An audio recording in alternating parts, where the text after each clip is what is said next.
All right, the next step that we're going to want to set up is the checkout process. There's really no right or wrong way to set this up, but I'll share with you the settings that I like to set my stores to. So for customer accounts, where I typically disable this unless I'm doing some type of subscription-based product. I don't really find a need for having, customer accounts. Customer contact information. I really like to check customers can only check out using their email. That way I can also gather their email for remarketing and targeting later.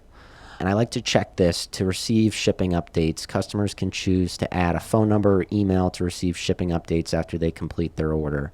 So what Shopify will do is send automated notifications to people's emails and phone numbers when your fulfillment center updates an order or ships it out, which is really awesome. The form options, I like to require first and last name. I like to keep the company name hidden.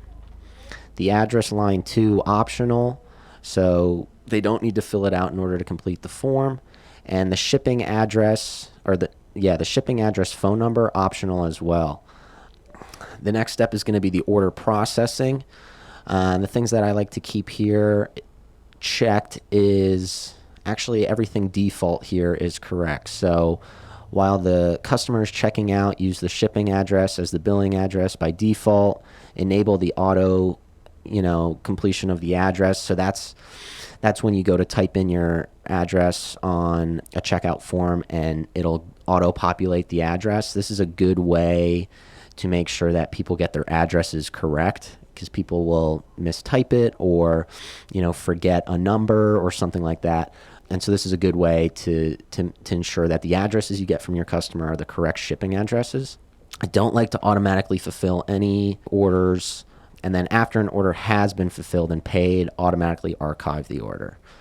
The last few steps here is going to be email marketing. I like to click this pre-select the sign up option.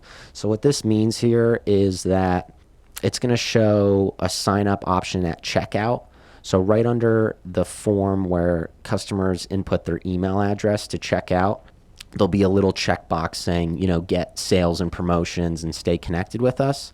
I like to pre-select that box so that people who are buying from my website will automatically be put into my email subscription list so I can market to them later.